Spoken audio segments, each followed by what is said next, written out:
is the average child's waist size in 1960, 24 inches. This child most likely weighed about 65 pounds.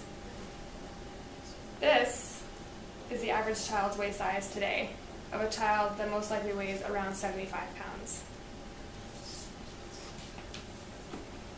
The Center for Disease Control and several other credible sources have informed me about the drastic and terrible pandemic that America is suffering through, called childhood obesity. Everyone here has known or knows a child that is suffering from this disease, whether it was you as a kid or someone you love. Either way, it's a problem we all need to be aware of. The American Heart Association says that 1 in every 3 children in America are either overweight or obese, and this number has tripled since the 1960s. Childhood obesity is preventable and it's curable, and it still is killing over 300,000 children every single year from related causes. This problem is within our grasp of solving, and with a little understanding, I think that we can help our generation beneath us. So, first we need to understand how this all started. And the truth is that child obesity starts in the home. And it starts with portion size. This is a picture of some common things that we like to eat. And the biggest one that stands out to me is the French fries. So in England, a serving of French fries is about 5.5 ounces, about 480 calories. Well, here in America, we like to supersize things, right? So we're going to get about 7 ounces and 610 calories. This serving of French fries has almost doubled since 1960. And same goes for hamburgers. 30 years ago, if you were to order a hamburger, it'd probably be about the size of my fist, maybe a little bit smaller, and about 300 calories. And nowadays, when you get a burger, it's going to be a lot bigger, and it's also going to be about 600 calories. So this increase in portion size has equated to about 300 extra calories a day per person.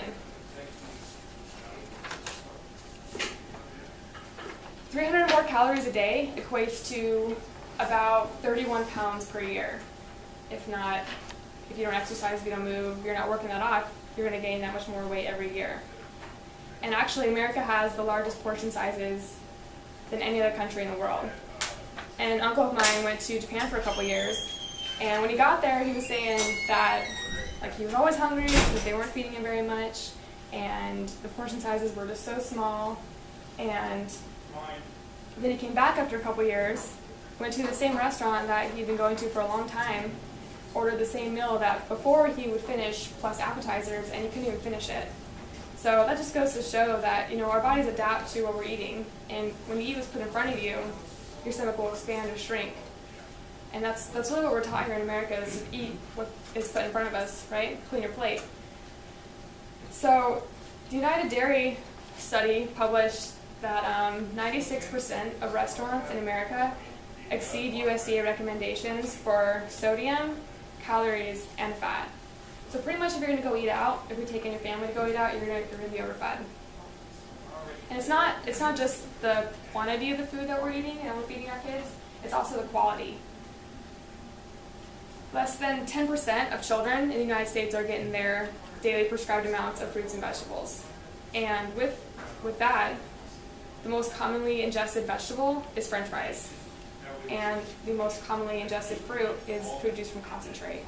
So I think that saying 10% is even kind of a stretch. Children also aren't getting enough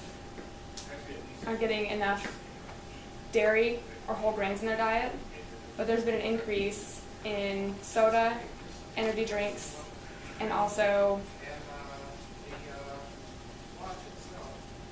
sports drinks, sorry. Actually, on the average kid eats about 300 calories, or drinks up about 300 calories just from these kind of drinks every day, which again, 300 extra calories a day, 31 pounds a year. That's pretty drastic for a small child, 31 pounds. 30% of meals are now eaten outside the home at restaurants, and with America's busy lifestyle, we're always on the go, we're always eating out. And with the huge portions and the unbalanced meals, it really equates to an unhealthy lifestyle. So with such poor nutrition, it's easy to see how this problem has become so huge so fast. And it's not just the obesity that the problem is. There's also other things going on that we can't see. Dr. Neil Halfin, director for the Center of Healthier Children in Los Angeles, conducted a study and he wrote, common health conditions associated with obesity include ADHD, learning disabilities, poor dental health, asthma, allergies, and headaches. Pretty crazy.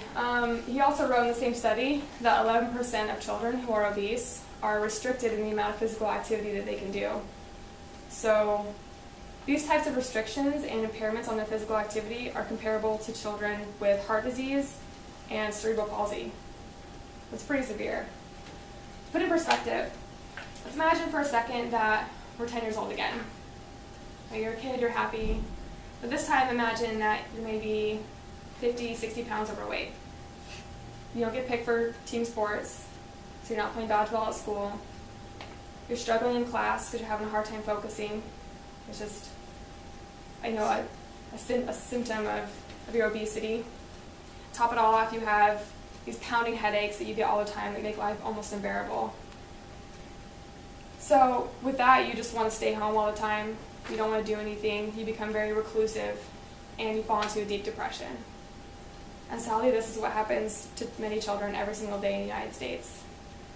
44% of children that are obese, diagnosed with obesity, are likely to become depressed.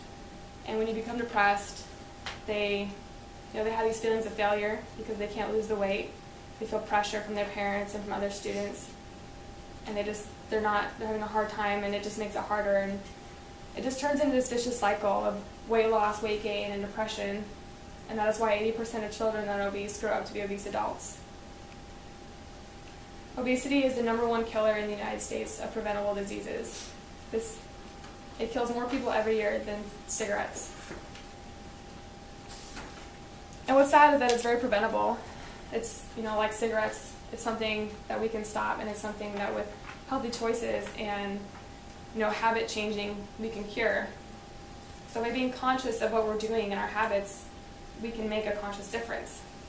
The Child Obesity Prevention Coalition is actually an organization they're in Seattle, and they recommend eating wholesome, home-cooked meals and choosing healthy snacks. And the reason I say home-cooked is because you have more control over what you're feeding your family and how much, the portion on your plate when you cook it at home. And this really instills good habits. Teach children to stop eating when they're full, not when their plate is completely empty, like we all grew up doing. Children in Washington have easier access to junk food than they do healthy snacks at school. So if you have kids, send them to school with something healthy. Send them to school with a food that's going to fuel them for the day rather than weigh them down. If you have kids and their friends are over, give them water or dairy. Give them milk to drink instead of soda, because they're going to get soda somewhere else. They're going to get those juices and things at school. So when they're with you, show them it's okay to drink water.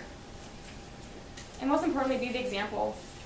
There are 1/3 of preschoolers in the United States have a TV in their room. But that doesn't mean they have to sit in their room all day and watch TV. Take your kids out, show them that it's okay to go out and have fun and get exercise without, hating it. You can find an activity that everyone loves to do.